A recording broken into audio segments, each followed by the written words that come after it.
Good afternoon and welcome to this brand new episode of American Education and Policy. This is Dr. Leah Luster here to welcome you to this discussion on the changing value of public education in America, inflicting harm on the least of us through education. So let's get started. Information received about education in our news, rapid and unexplainable changes to our society, and even changes to laws such as defunding or withdrawing financial support from education organizations should not surprise us.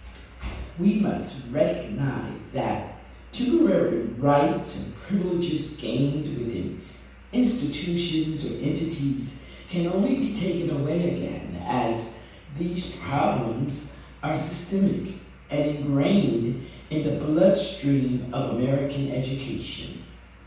Active in our education system and in America is a system of racial oppression that still exists in this nation.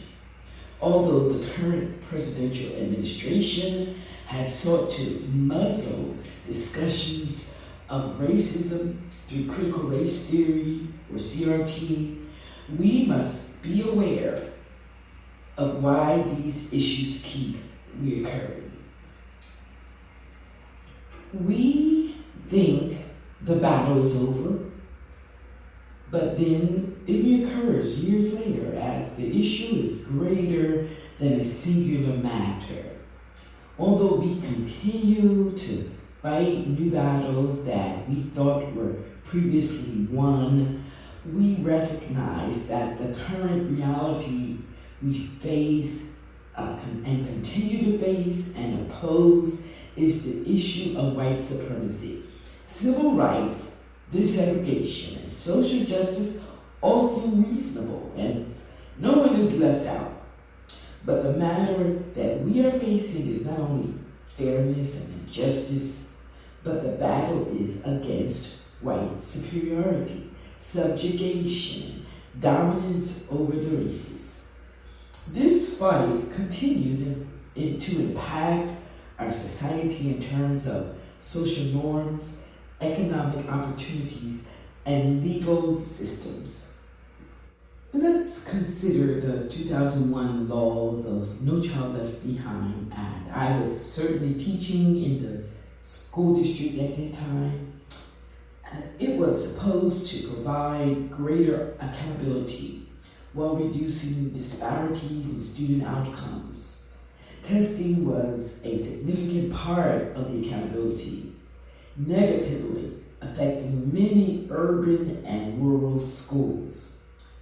Teacher quality was another important segment of this bill, given that all teachers in core subjects were required to be highly qualified. Additionally, I must not forget annual yearly progress, the AYP, the dreaded AYP, I should say, as schools were evaluated on meeting specific targets. The list continues for No Child Left Behind, but these goals were a few that stood out to me that appeared to do more harm than good for many urban and rural schools. President Bush signed this bill into law for the purpose of improving public education. And moving from a rightfully controversial law of No Child Left Behind to where we are today, to where the presidential goal is to close down the highly valued Department of Education, previously established predominantly to help the least among us. Students with special needs and low-income students receive a variety of funding through Title I and the various titles that make up the Department of Education.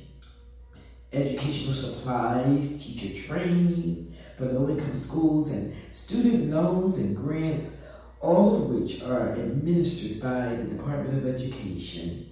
Yet the department is under attack to be closed down.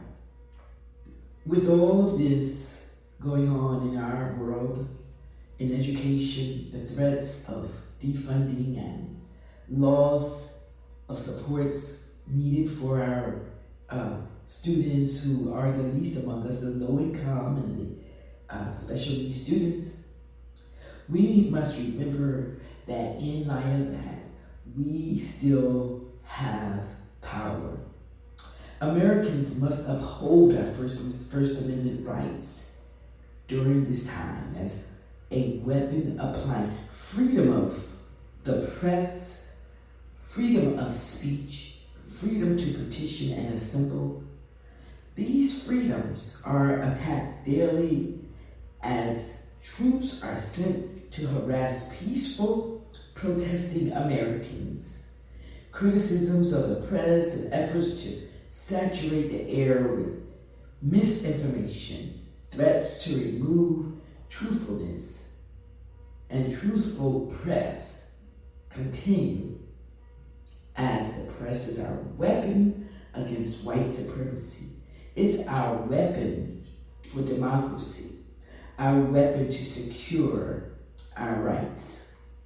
Whether through the Ku Klux Klan infiltrating schools with white nationalism, social justice matters addressing racism through critical race theory, or the matter of properly financing education while considering the disparities and inequities, truth remains that regardless of the address of a student, equal education is required.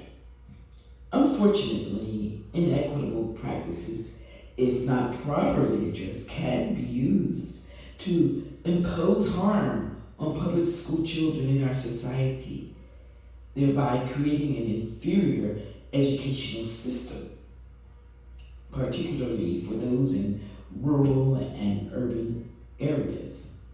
The problem is, however, if some public schools are substandard, then we all suffer. These matters cannot be left to resolve themselves, as racism is built into the American systems and must be weeded out. Legislation passed over the decades have passed to rectify the many injustices and inequities in education, from Brown versus the Board of Education, Separate but Equal, of 1954, through which addressed the effects of segregation to public education. At that time, a student's success in life was questionable if not provided a good education. Then the 1973 case of the San Antonio Independent School District versus Rodriguez regarding the fairness of the school taxing laws and its fairness under the 14th Amendment. Courts viewed minimum education as all that was required by the courts in this case, not educational quality. The courts were not convinced that education was a fundamental right for all students. Also, the Milken versus Bradley, which viewed the borders of a school district as constitutional, despite the walls that were upheld for separation by race and class. These laws and legislation that was passed decades ago often affect our education even today. My summary for this discussion, there's so much that could be said, but I want to say that education in America should be a right for every American citizen, but instead has been used as a weapon to harness and control the races, to exert dominance while forgetting that all men are created equal. Although we have had what appears to be advances in American systems, the process has been quite cyclical, and the same fights continue to reoccur. Currently, we face a battle of a lifetime where systems are being dismantled and the fight for the most vulnerable among us appear to be a defeat. In education, we have yet to see another academic year, without the necessary funding for a large population. But based on the big, beautiful bill, we will see the disparities real soon. However, I wish to leave you with hope. Hope that is from the scriptures. We must continue to fight, but we have to hold on to something that is proven, something that holds weight, something that we can trust, and that is the scripture. Okay, firstly, so do not fret because of those who are evil, or be envious of those who do wrong. For like the grass, they will soon wither, like green plants, they will soon die away. Think about that. Then, trust in the Lord and do good. Dwell in the land and enjoy safe pasture. Take delight in the Lord, and he will give you the desires of your heart. The next, for I know the thoughts that I think toward you, saith the Lord, thoughts of peace and not of evil, to give you an expected end. That's in Jeremiah 29. So keep fighting the good fight, the fight you've been fighting, and keep walking by faith and doing what is right, and be not weary in well-doing, for in due season ye shall reap if you faint not. So our season is coming, our season of overcoming all of these evils that we see before us. So that's my message for today. Keep holding on and keep fighting that good fight. So that's it for today. I am thanking you again for coming and joining me for this discussion of the public education, the value, the changing value of public education in America. And I hope to see you real soon for the next publication. Until then, may God richly bless you and your family.